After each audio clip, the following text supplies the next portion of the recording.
بسم اللہ الرحمن الرحیم۔ السلام علیکم۔ آج 1 جنوری بروز ہفتہ ہم بات کریں گے 3 اہم ایشوز کے حوالے سے۔ انصار عباسی اپنی بات سے مکر گئے ہیں اور اسلام آباد ہائی کورٹ میں ایک درخواست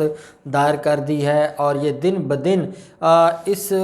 جو شکنجہ ہے انصاف کا، قانون کا اور توہین عدالت کیس کا،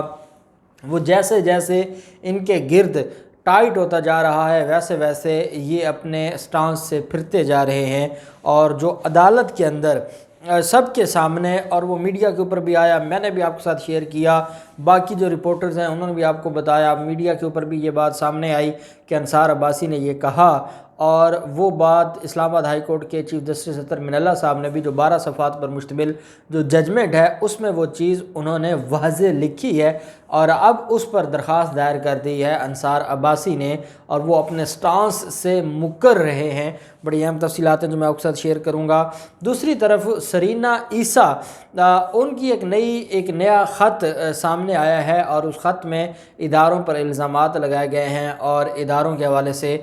کچھ ایسی چیزیں کہی گئی ہیں، اور میں یہ سمجھتا ہوں کہ اب ضرورت ہے کہ ادارے اب اف اینڈ بٹ کو چھوڑ کر اس کا لیٹر ہے اس کے اوپر قوم کے سامنے ایک تحقیق رکھیں کہ یہ ایک خاتون ہے جو ایک آنریبل سپریم کورٹ کے جسٹس کی وائف ہے، اور اس کا فائدہ اٹھاتے ہوئے، مس یوز کرتے ہوئے اپنے خاوند کے عہدے کو، وہ معزز عہدہ ہے، اس کو مس یوز کرتے ہوئے وہ اداروں کے اوپر الزامات لگا رہی ہے، اور ہر آئے روز وہ اداروں کے اوپر الزامات لگاتی ہے، صرف اور صرف اس کی جو پرابلم ہے وہ کیونکہ مریم نواز کو فالو کرنے والی ہے تو اس نے خبروں میں رہنا ہوتا ہے، اور اس کے لیے وہ کسی بھی حد تک جا سکتی ہے، کچھ بھی کہہ سکتی ہے، کوئی بھی الزام لگا سکتی ہے، اور اس نے اب نئے الزامات لگائے ہیں، وہ بھی میں آپ کے ساتھ شیئر کروں گا۔ اداروں کے ناموں پر جو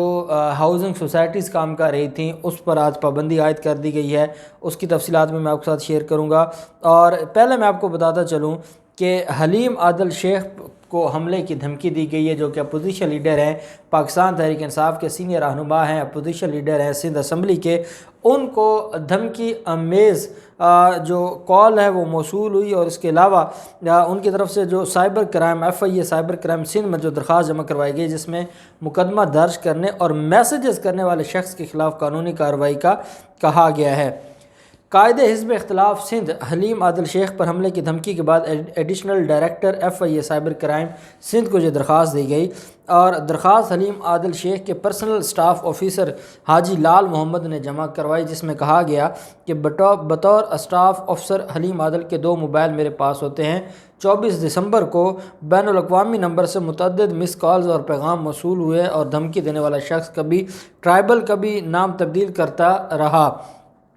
درخواست میں بتایا گیا کہ پہلا میسج آیا کہ حلیم عادل شیخ پر حملہ ہو سکتا ہے، دوسرا میسج آیا کہ میں آپ کو اطلاع دوں گا، اور پھر تیسرا میسج میں کہا گیا کہ میں نے آپ کو بتا دیا، باقی اب آپ پر منحصر ہے۔ درخواست کے مطابق میسج کے بعد واٹس ایپ پر کلاشنکوف کی تصویر بھیجی گئی، دوبارہ میسج آیا لگتا ہے تم میرا مذاق اڑا رہے ہو، دھمکی دینے والے نے FIA دفتر کی تصویر بھیجی اور تنزیہ طور پر کہا کہ میری شکایت FIA دفتر میں جا کر دائر کر دیں۔ درخواست میں کہا گیا کہ FIA کراچی اور اسلام آباد کا نمبر بھی اس میں میسج میں نمایاں کیا گیا، برائے مہربانی سائبر کرائم ونگ مقدمہ درج کرے اور میسیجز کرنے والے شخص کے خلاف قانونی کارروائی کی جائے۔ یہ جو FIA سے استدعا کی ہے حلیم عادل شیخ نے۔ دوسری طرف جو پرائیویٹ ہاؤسنگ سوسائٹیوں پر سرکاری اداروں کا نام استعمال کرنے کا معاملہ تھا، اس پر چیف کمشنر اسلام آباد نے آج ایک اہم لیٹر جاری کیا ہے اور اس پر پابندی عائد کر دی ہے۔ اسلام آباد میں اداروں کے نام پر ہاؤسنگ سوسائٹیاں بنانے کی اجازت نہیں ہوگی۔ سرکاری اداروں کا نام استعمال کر کے پہلے سے بنی ہوئی ہاؤسنگ سوسائٹیوں کو نام تبدیل کرنے کا حکم جاری کیا گیا ہے۔ CDA کے چیئرمین عامر علی احمد نے سوسائٹیوں کا نام تبدیل کرنے کی ہدایت کرتے ہوئے کہا کہ یہ تاثر قائم ہونے کا اندیشہ ہے کہ سوسائٹی شاید سرکاری ادارے کی ہے۔ رجسٹرار 3 ہفتے میں سوسائٹیوں کو نام تبدیل کرنے کا نوٹس دیں۔ چیئرمین CDA نے کہا کہ ایسی تمام سوسائٹیاں جو سرکاری اداروں کے نام پر ہیں اپنا نام تبدیل کروائیں۔ اسلام آباد ہائی کورٹ نے بھی اس سلسلے میں ہدایات جاری کر رکھی ہیں۔ آپ جانتے ہیں کہ اسلام آباد ہائی کورٹ نے بڑے سخت ریمارکس دیے ہیں، اور اسلام آباد ہائی کورٹ نے کہا ہے کہ اگر ادارے کام کرنے لگ جائیں گے اور وہ پراپرٹی کا بزنس کرنے بیٹھ جائیں گے تو یہ مفادات کا ٹکراؤ ہے، اور انہوں نے مثال دی کہ اگر غیر قانونی ہاؤسنگ سوسائٹیوں کے خلاف کارروائی ایف آئی اے نے کرنی ہے اور ایف آئی اے خود ملوث ہو ہاؤسنگ سوسائٹیاں بنانے میں، تو کیا یہ مفادات کا ٹکراؤ نہیں ہوگا؟ اگر آئی بی اپنی سوسائٹیاں بنائے، سپریم کورٹ کے نام سے سوسائٹیاں بنائی جائیں، مختلف اداروں کے نام سے سوسائٹیاں بنائی جائیں، تو یہ اداروں کے مفادات کا ٹکراؤ ہے، یہ آئین کے خلاف ہے۔ جو ادارہ جس کی ذمہ داری قوم کی خدمت کرنا ہے، جو اس بات کی تنخواہ لیتا ہے، اس کا یہ کام نہیں ہے کہ وہ کمرشل ایکٹیویٹیز کرے، اور اس پر بڑے سخت ریمارکس دیے تھے۔ پہلے سپریم کورٹ آف پاکستان میں بھی یہ معاملہ چل رہا ہے، اور اب اسلام آباد ہائی کورٹ نے یہ کہا ہے، اور اسلام آباد ہائی کورٹ کے حکم پر یہ اہم ایک نوٹیفیکیشن جاری کیا گیا ہے جو ان کی طرف سے چیف کمشنر اسلام آباد کی طرف سے۔ پھر Punjab housing and town planning جو سوسائٹی ہے، اس کے حوالے سے ایک نئی چیز سامنے آئی ہے، اور ایک نیا جو اس حوالے سے جو الزامات سامنے آئے ہیں۔ Secretary housing and urban development Javed Akhtar Mahmood کا کہنا ہے کہ Punjab housing and town planning agency, جس کو پھاٹا کہتے ہیں، پھاٹا کی سرکاری اراضی پر قبضہ ہو گیا ہے، اور جو پھاٹا کے ملازمین ہیں یا افسران ہیں وہ خود ملوث ہیں سرکاری اراضی میں قبضے کروانے کے۔ جاوید اختر محمود کا کہنا ہے، جاوید اختر کون ہے؟ Secretary housing and urban development ہے۔ اس کا کہنا ہے کہ پھاٹا نے جو Punjab housing and town planning agency ہے، پھاٹا، عدالتی دعویٰ تک نہ کیا قبضہ واپس لینے کا، یا ان لوگوں کے خلاف جو پھاٹا کی زمینوں پر قبضے کر رہے تھے، نہ ان کے خلاف کوئی کارروائی کی، نہ کوئی وکیل مقرر کیا۔ پھاٹا افسران کی غفلت کا فائدہ عدالت میں قبضہ مافیا کے اراکین کو ہوا اور وہ قابض ہو گئے۔ انہوں نے کہا کہ عدالت میں زمینوں کا یک طرفہ فیصلہ ان کے حق میں ہوا۔ سرکاری زمین پر قبضے کے ذمہ دار ڈپٹی ڈائریکٹرز، اسسٹنٹ ڈائریکٹرز پھاٹا اور دیگر ہیں، اور وہ سارے کے سارے بینیفیشریز ہیں، اور انہوں نے سرکاری زمینوں پر قبضہ ہوتے دیکھتے رہے اور انہوں نے کوئی قانونی کارروائی نہیں کی۔ ان کا یہ کہنا تھا کہ پھاٹا کے افسران کی سستی اور غفلت سے حکومت کو کروڑوں روپے کا مالی نقصان ہوا۔ قبضہ کی گئی گلشن مارکیٹ کے کمرشل ایریا میں واقع ہے زمینیں۔ سیکرٹری کا مزید کہنا تھا کہ قرار دیے گئے افسران 7 روز میں جواب جمع کروائیں۔ کارروائی کا آغاز ڈائریکٹر جنرل پھاٹا کی ہدایت پر کیا گیا ہے، اور ان کے خلاف جو انکوائری ہے اس کو آگے بڑھایا جائے گا۔ پھر معاملہ آ جاتا ہے، اور یہ سرینا عیسیٰ کی طرف سے جو ایک خط لکھا گیا ہے، اور یہ مختلف وفاقی اور صوبائی حکومتوں کو خط لکھا گیا ہے، اور اس میں یہ کہا گیا ہے کہ گھر میں گھس کر مجھے ہراساں کیا گیا ہے، اور انہوں نے کہا ہے کہ جو سرینا عیسیٰ ہے وہ وفاق اور سندھ کی صوبائی حکومتوں کو جو خط لکھا ہے، انہوں نے کہا کہ چند افراد کی جانب سے گھر میں گھس کر ہراساں کرنے اور دھمکیاں دینے کا الزام ہے انہوں نے عائد کیا ہے۔ کہتی ہیں کہ 29 دسمبر کو کراچی کے علاقے ڈیفنس میں اپنی بیٹی کے ہمراہ اپنے مکان میں رنگ روغن کی نگرانی کر رہی تھی کہ 2 افراد گھر میں داخل ہوئے اور اپنا تعارف ریاستی ادارے کے ملازم کے طور پر کروایا۔ میں نے جب ان سے شناخت طلب کی تو انہوں نے انکار کر دیا اور نام بتانے سے بھی گریز کرتے رہے۔ بعد ازاں ایک شخص نے اپنا نام بتایا۔ انہوں نے الزام لگایا کہ میرے گھر آنے والوں نے مجھ سے 4 صفحات پر مشتمل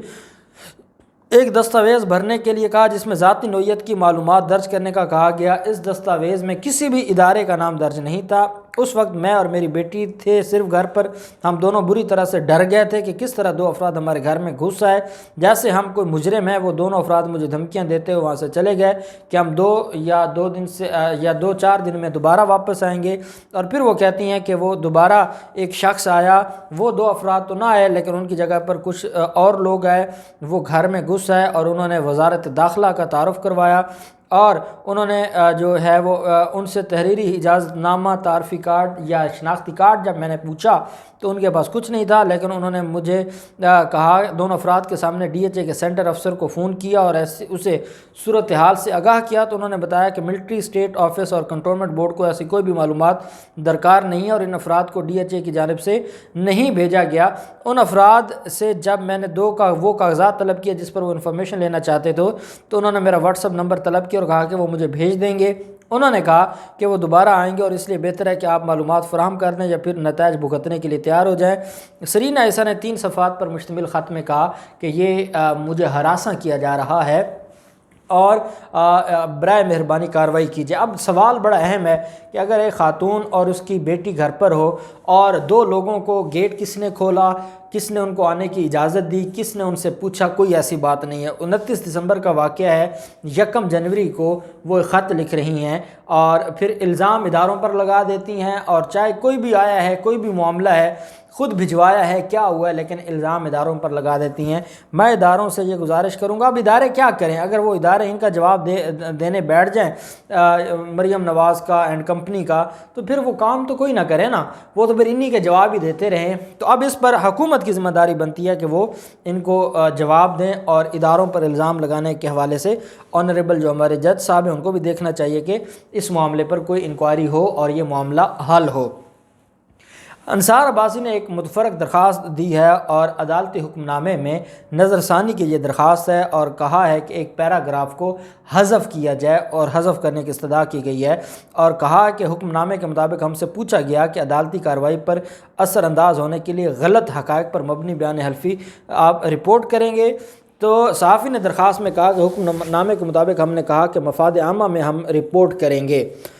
یہ پیراگراف کلیریکل مسٹیک یا میری ناقص کمیونیکیشن کا نتیجہ ہے، میں نے کبھی ایسا نہیں کہا، نہ ہی کہوں گا، میں تو صرف بیان حلفی کا موجود ہونا رپورٹ کر رہا تھا، سچا ہے یا جھوٹا ہے یہ مجھے نہیں پتہ، اور میں یہ نہیں کہتا کہ یہ بیان حلفی سچا ہے۔ اب آپ بتائیں کہ یہ کیا جو انصار عباسی ہے، جس بیان حلفی کے اوپر اتنی بڑی اس نے تماشا کھڑا کیا، اتنا بڑا اداروں کو اور عدالتوں کو بدنام کرنے کی کوشش کی، اور اداروں کے حوالے سے مریم نواز کا جو جھنڈا تھا اس کا، اور پروپیگنڈا جو تھا مریم نواز کا، اس کو پھیلانے کی کوشش کی، اور آج وہ کہتے ہیں کہ میں یہ کبھی نہیں کہوں گا کہ بیان حلفی کا موجود ہونا میں نے رپورٹ کیا ہے، یہ جھوٹا ہے یا سچا ہے یہ میں بالکل نہیں جانتا۔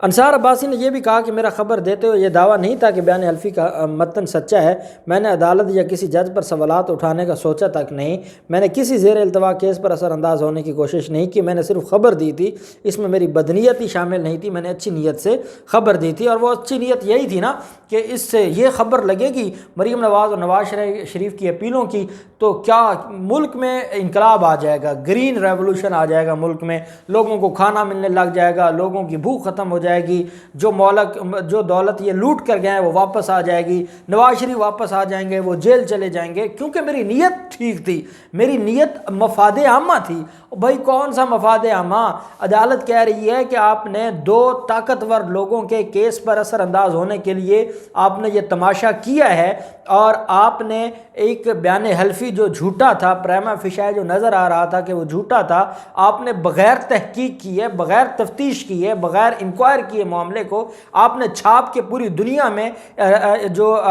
پاکستان کی بڑی عدالت ہے، ہائی کورٹ ہے، آپ نے اس کے سٹنگ جج کے اوپر کیچڑ اچھالنے کی کوشش کی ہے، پوری عدلیہ کو آپ نے بدنام کرنے کی کوشش کی ہے۔ آج آپ کہتے ہیں کہ نہیں وہ سچا ہے یا جھوٹا ہے مجھے نہیں پتا۔ پہلے تو آپ کہتے تھے کہ وہ ایک ثبوت تھا، اور ایک ثبوت کیا تھا؟ بیان حلفی کو آپ ثبوت کہہ رہے تھے، اور جب اس بیان حلفی کو ثبوت ہے یا نہیں ہے اس کو ایکسپلین کیا لیگل پوائنٹ آف ویو سے اطہر من اللہ صاحب نے، تو اب آپ اس بات پر آ گئے کہ وہ سچا ہے یا جھوٹا ہے۔ آپ نے کہا تھا کہ یہ بیان حلفی ہے،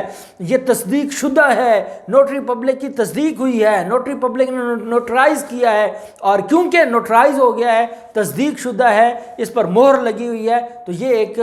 ویلڈ ڈاکومنٹ ہے، اور اس وجہ سے ہم نے چھاپا ہے۔ آج آپ اپنی بات سے مکر ہیں، اور آپ مکر نہیں سکتے، اب آپ عدالت کو بے وقوف اور گمراہ کرنا چاہتے ہیں، آپ ناکام ہوں گے، آپ کے خلاف فرد جرم عائد ہوگی۔ اللہ پاک پاکستان کا ہم ناصر ہو۔ بہت شکریہ، اللہ حافظ، پاکستان زندہ باد۔